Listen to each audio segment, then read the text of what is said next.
Once again, we had that experience. We submitted a paper, we optimized optical wireless communication, and we were using perfect knowledge of the channel.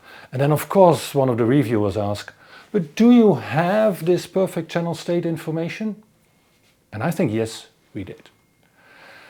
And we already argued that in one of our previous publications. In fact, channel state information is a hard thing to achieve in radio communications, because there the channel changes a lot. If I move over half a wavelength, which may be just a very small distance at these very high frequencies, then all these reflected waves in a multipath environment come in from different angles, and if we move the antenna, then their phase shifts also changes. So the channel is very different if I move over just half a wavelength in radio communication. And even if we change a little bit in frequency, similar things happen in RF, but not so in optical communication. Because there, the line of sight is the dominant effect. There is not really multipath, certainly not at the level of the wavelength of the light. And it is mainly the electrical-optical conversion that changes the frequency domain. So if we go through an LED, then the frequency response is low pass. Typically photodiodes and a transmittance amplifier have also a noise floor that is non-white. So there, the channel state information in real time can be obtained, because it's mostly the frequency response of all these components, but just the signal attenuation. That is what changes. Well, on this topic, I had an interesting discussion with Fary Ghassemlooy.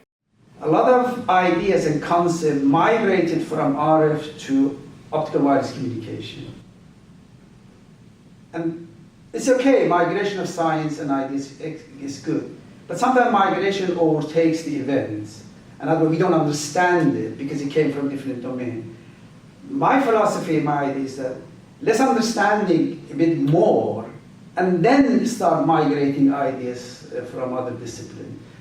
Classical example was that when people, I remember in the cost actions, yes, we used to have meetings that people were talking that, oh, VLC is wonderful and there's no, there are fading in also in sometimes they are referring to deep fading. Yeah, I'm saying this because they borrow phrases and technology from RF, brought it into the VLC. They were using the same sort of definition. When you look at it closely, environment like this, does the channel experience deep fading? No, because there's no movement. Even there is no chaotic random movement. Even if there is a movement, it's not going to create deep fading. And fading is very different. I remember also Joe Kahn, photons add non-coherently, and yes. It's for many of the modulation methods that we look into. So it's not the fading at the wavelength of the light, but are very different effects. Do you think theory is mature enough for optical wireless communication? No, not yet. I think we still have a lot of understanding both in terms of the channel, especially when you have a dynamic channel, adaptable channel.